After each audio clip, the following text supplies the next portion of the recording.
Emma, honestly, you know how we always talk about, what's next in medicine? Well, I was just deep diving into this whole personalized quantum medicine thing for 2050, and it's pretty wild. Oh, totally. I saw a bit about that, like mapping your cellular tapestry, right? But how much of that is, actually grounded in current research? It sounds a bit like sci-fi, to be honest. Right, it does. But here's the kicker. It's actually aligning with a lot of ongoing research. Think about it. Quantum computing and AI are already converging for precision medicine. They're exploring how quantum algorithms can analyze massive genetic datasets with unmatched speed and efficiency. We're talking beyond standard therapies, Emma, to treatments tailored just for your unique genetic makeup. Wow. So you're saying we could have treatments that are literally designed for me, like my body, my genes, everything? That's pretty wild. So it's not just a pipe dream then, this personalized medicine thing? Not at all. Researchers are actively working on quantum machine learning models to identify early warning signs for adverse reactions or disease progression. Imagine timely interventions for chronic conditions based on your body's specific signals. It's about moving past the one-size-fits-all approach, you know? That's incredible. Genuinely. But my mind immediately jumps to the sticky parts, right?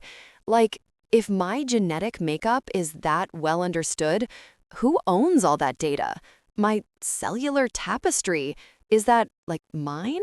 That's exactly it, Emma. And it's a huge ethical dilemma right now. The question of data sovereignty and ownership of biological data, it's a pressing issue. Some laws imply individual ownership, sure, but others suggest organizations collecting and processing the data have rights. Like GDPR in Europe grants individuals explicit control, but in the US, HIPAA's pretty limited, leaving a lot of genetic data unprotected. Oh, so my genetic code, which is so deeply personal, it could just be out there? That's terrifying. And then there's the misuse part, right? Could I be targeted for advertising based on predicted health vulnerabilities? Or discriminated against for insurance? Absolutely. Those concerns are totally valid, and they're already central to discussions. The Genetic Information Non-Discrimination Act, GINA, in the US, tries to prevent discrimination by health insurers and employers. But its protections aren't comprehensive. It doesn't cover things like life or disability insurance, you know? The highly predictive and permanent nature of genomic data, it just raises significant risks of misuse and unauthorized disclosure, affecting not just you, but also your blood relatives. And the black box AI, that's a massive one. If the decision-making process is totally opaque, how can I, as a patient, even consent to a treatment? If the doctor can't explain why the AI chose something, that feels really problematic. You're spot on, Emma. The black box nature of advanced AI is a huge challenge for traditional informed consent. Patients need to genuinely understand what AI is, how it works, its limitations. New approaches to communication and education are just required to bridge that gap. Some argue that if physicians can't explain the medical decisions based on these algorithms, it could compromise proper patient care, you know? Ugh, that's heavy.